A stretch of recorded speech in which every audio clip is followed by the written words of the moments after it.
Bonjour à toutes et à tous. Alors aujourd'hui, nous allons un petit peu récapituler tout ce que nous avons dit et puis nous intéresser à cette lumière finalement qui est cachée à nos yeux, qui est souveraine et qui nous fait vivre.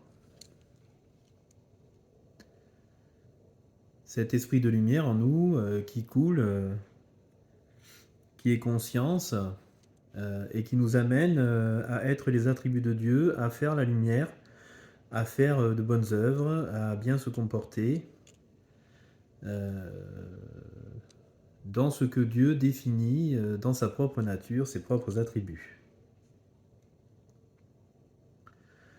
Alors nous avons vu la dernière fois que si nous nous incarnons, c'est pour épurer, livrer du bon grain. Si nous nous incarnons, c'est pour nous rapprocher de l'image de Dieu toujours plus.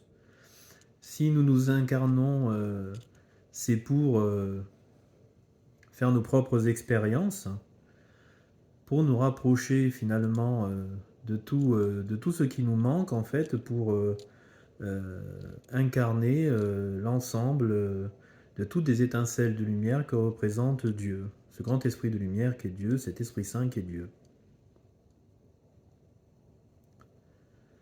Donc si nous nous incarnons dans une vie, c'est dans cet objectif et dans ce but, même si nous avons vu aussi que Dieu ne nous a pas créés par nécessité mais par amour, qu'il nous aime par-dessus tout,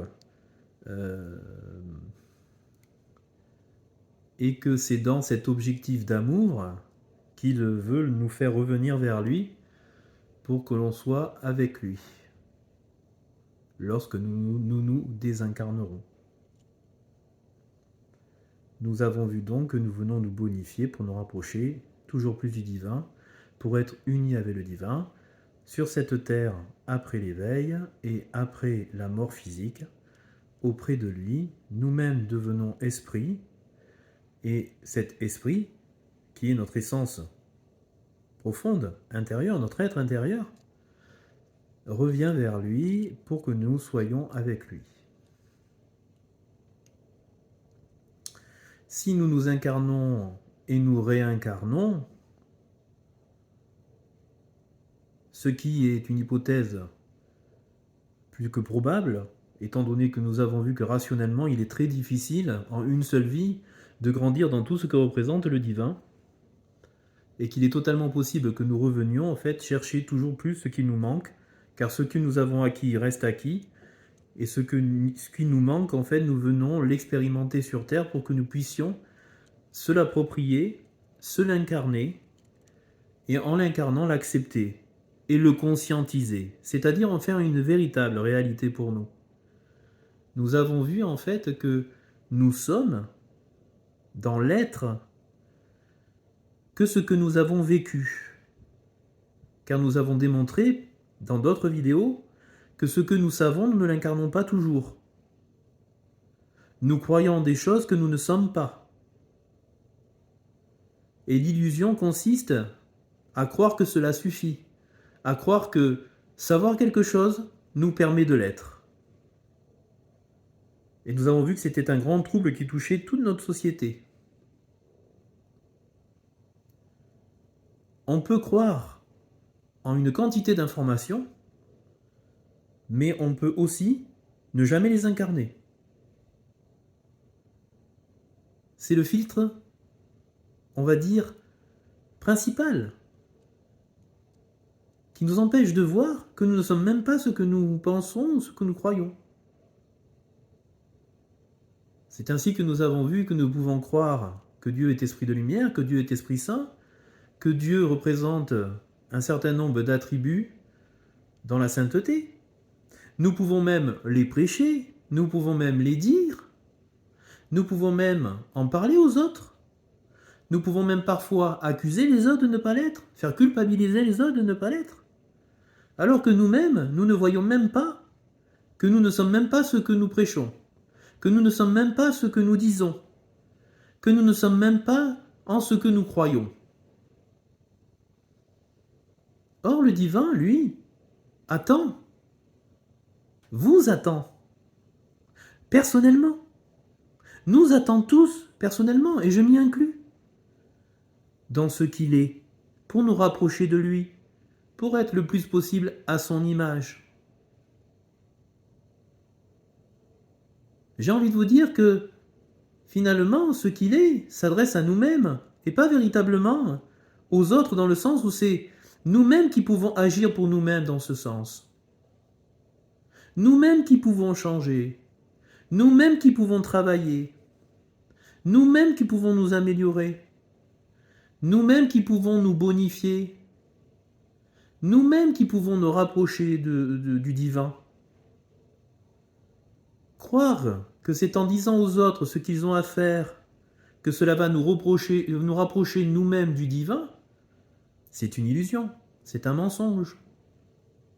On ne progresse vers la lumière, vers le divin, que lorsque nous travaillons nous-mêmes à enlever ce qui nous gêne, livrer, à enlever l'impureté en nos âmes, à l'intérieur de nous.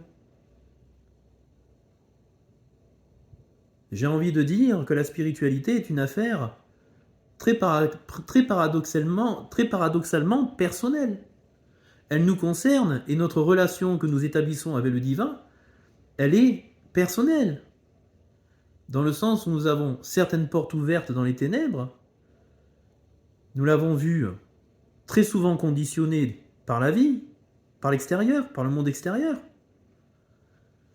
Nous avons vu aussi que nous avions des blessures, nous avons vu aussi que nous avions des souffrances, que nous avions des traumas.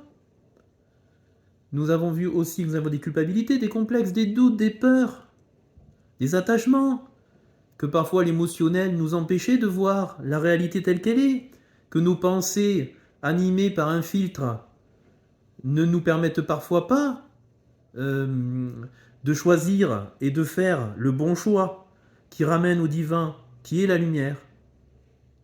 Puisque nous avons le libre arbitre et que notre libre arbitre est conditionné par des énergies et des influences extérieures à nous-mêmes.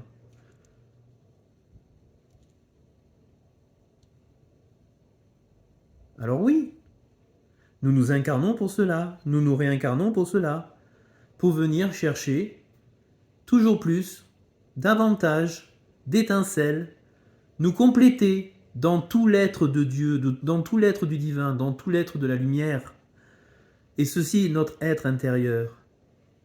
Cette lumière qui coule en nous est esprit, puisqu'elle n'a pas de frontières, elle n'a pas de délimitation. Et elle est conscience. Elle est donc esprit. Un esprit est une conscience qui a sa propre volonté et qui fait ses propres choix.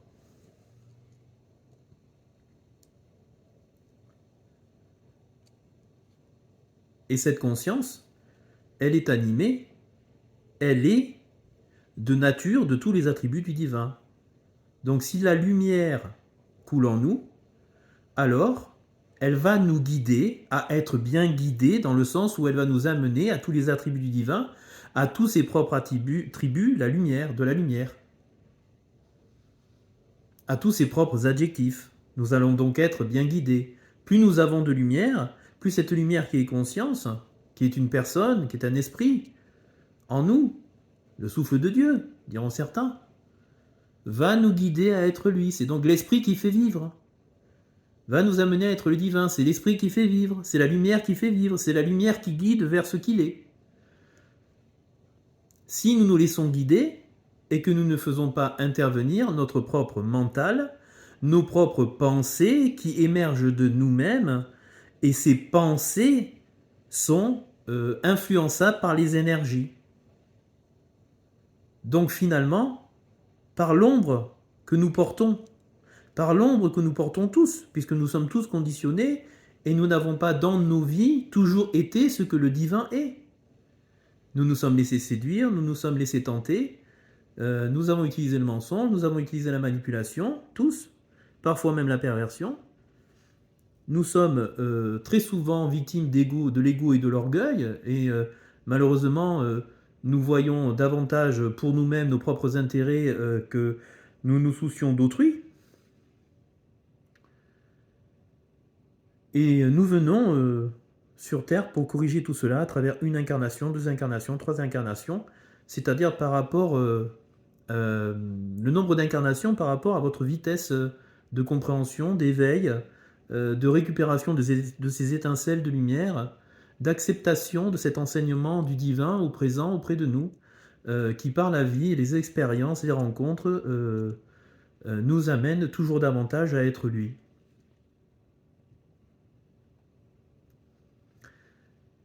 Nous avons vu aussi que Jésus, le Verbe de Dieu, celui par qui Dieu a parlé, par sa bouche, en utilisant sa bouche, par le Verbe, nous a dit, nous a montré, c'est-à-dire Dieu lui-même nous a dit comment, si nous étions dans un état énergétique bas, sombre, d'ombre, dans un état énergétique négatif, par quels moyens nous pouvons revenir à lui et faire recouler la lumière en nous et nous réunir à nouveau à lui. Nettoyez-vous dans l'eau et insistez dans les commandements de mon Père, et un jour il viendra et vous baptisera de feu d'esprit de lumière, c'est-à-dire que la lumière va revenir, vous allez vous reconnecter à votre âme, au divin, et à ce moment-là, un certain nombre de capacités vous seront données, c'est-à-dire que votre âme elle-même, vous vous connecterez à votre âme, et votre âme elle-même pourra agir par vous, c'est-à-dire le divin par l'âme agira par vous.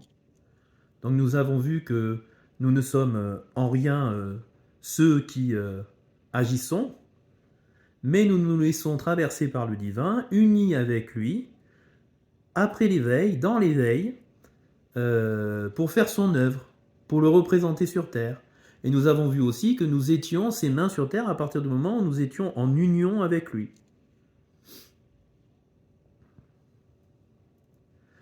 Alors pourquoi cette lumière est cachée à nos yeux? Pourquoi dans la matière nous ne la voyons pas? Pourquoi volontairement nous sommes effacés quand nous venons? C'est-à-dire que nous n'avons plus la mémoire de ce qui s'est passé avant. Eh bien tout simplement car seule la conscientisation nous fera accepter ce qu'est la vérité.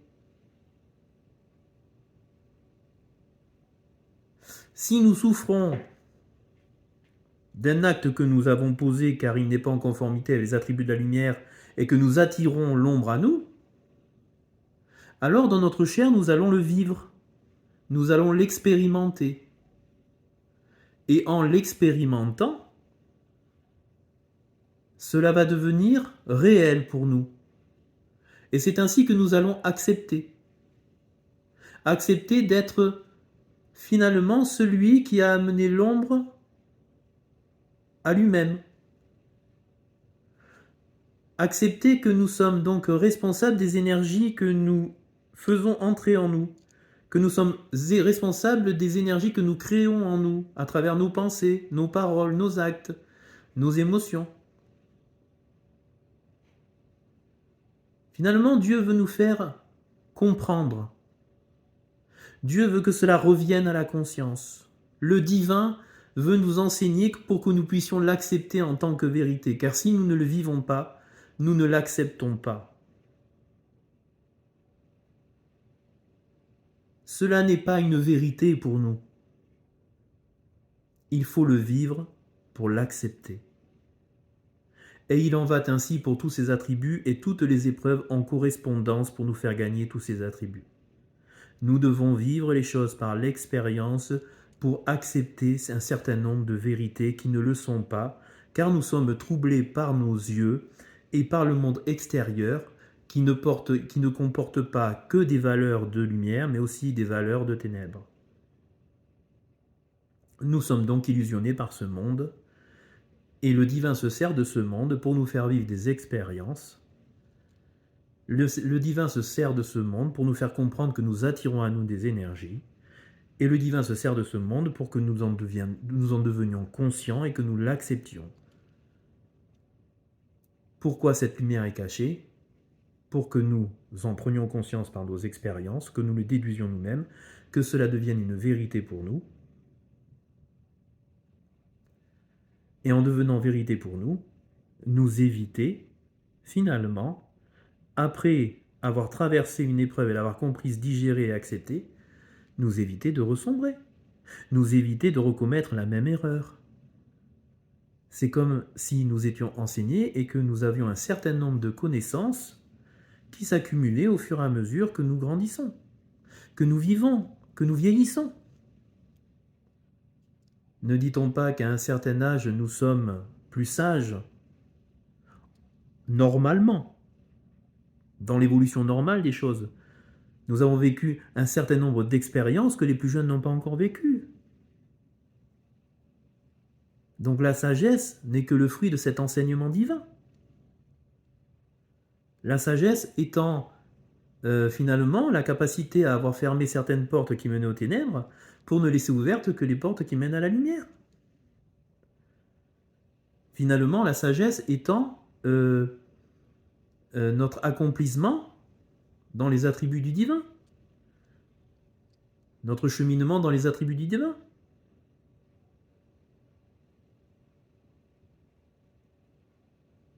Notre croissance dans les attributs du divin.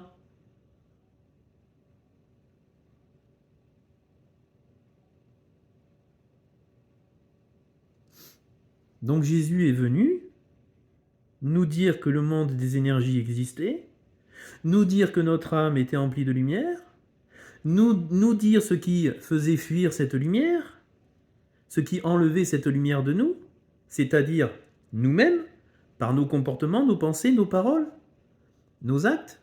Et il nous a donné aussi la méthode de faire revenir, refaire couler cette lumière à l'intérieur de nous si nous nous en sommes éloignés, si nous l'avons perdue, ou si les énergies sombres ont réussi à entrer en nous, à être sur nous, ou que nous avons nous-mêmes créé trop d'ombre par nos pensées, nos paroles, nos émotions et nos actes. Il nous a expliqué que nous devions rester dans les commandements de Dieu, c'est-à-dire la lumière elle-même.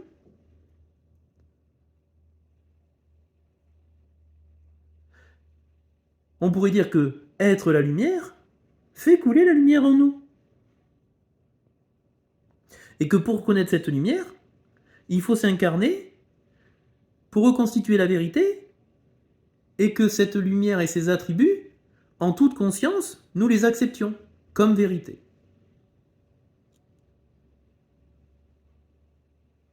C'est ainsi que cette lumière est cachée à nos yeux, pour que nous cherchions nous-mêmes, pour que nous demandions à comprendre, pour que nous fassions les liens, pour que nous regardions le monde et que nous nous interrogions sur ce monde, pour que nous nous demandions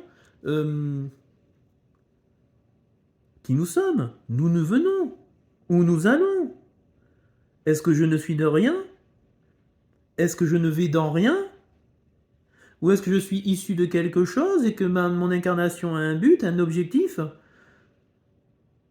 Et peut-être que j'irai quelque part et que je ne mourrai pas par la mort physique. Toutes ces questions, si on ne se les pose pas, on ne finira jamais par s'éveiller. Car au final, c'est bien notre esprit critique qui nous permet de faire des liens, de nous interroger, de nous poser des questions. Et en s'interrogeant, on finit par avoir des réponses. Car le divin, quand il voit que nous nous interrogeons sur ce sujet, nous envoie des indices, nous envoie des traces, nous envoie des ressentis, pour que nous puissions saisir que ceci est la vérité et que c'est bien par là qu'il faut creuser.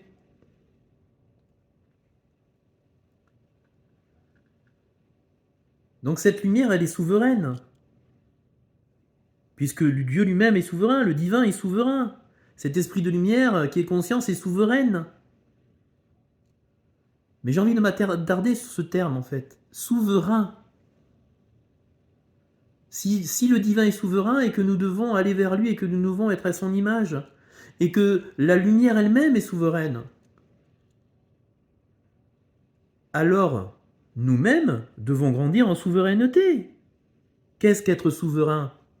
Être souverain de soi-même, c'est agir dans le bien pour soi-même, pour notre corps et pour notre santé mentale, pour notre bien-être, pour notre paix intérieure. Être souverain, cela sous-entend ne pas être représenté par quelqu'un d'autre. Être souverain, c'est être capable de faire ses propres choix. Ne jamais déléguer aux autres ce que nous devons accomplir nous-mêmes, ce que nous devons faire nous-mêmes. Être souverain, c'est s'en remettre à la lumière.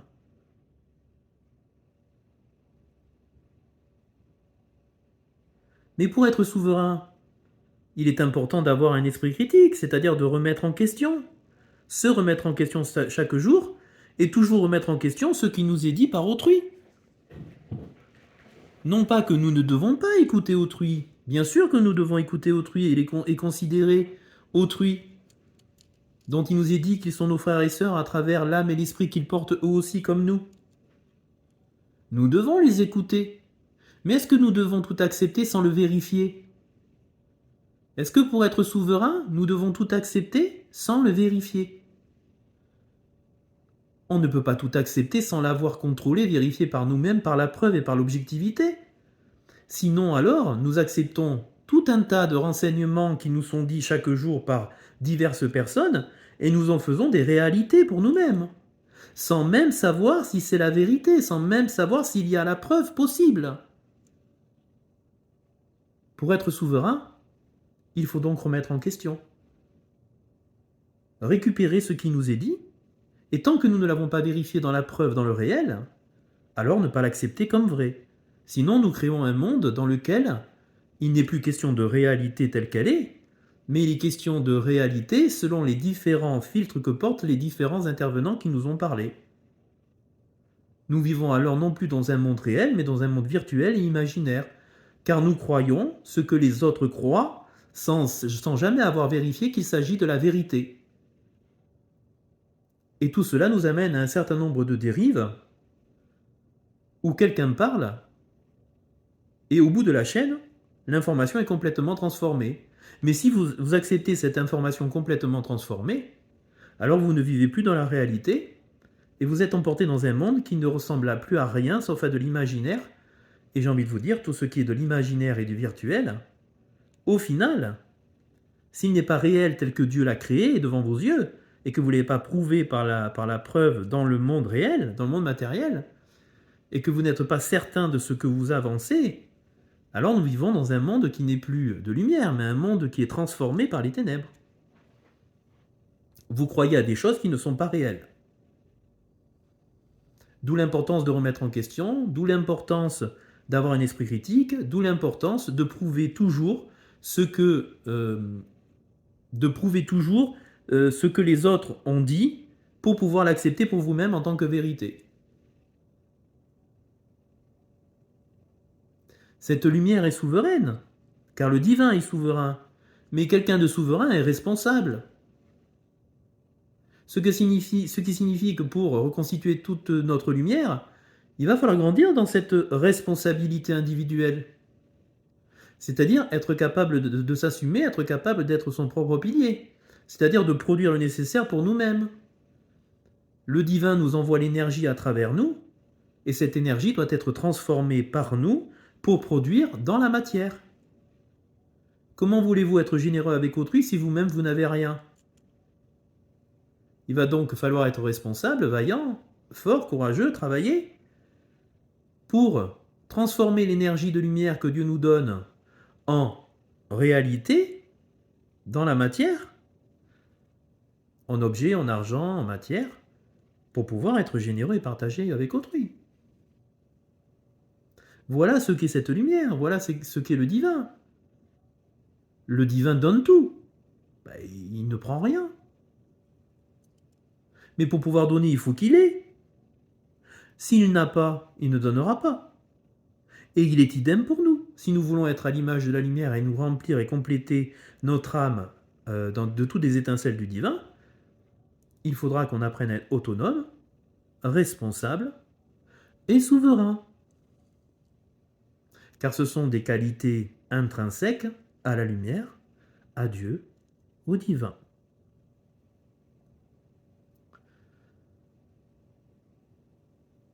Voilà ce que je souhaitais dire dans cette vidéo. Je vous remercie de m'avoir écouté une nouvelle fois.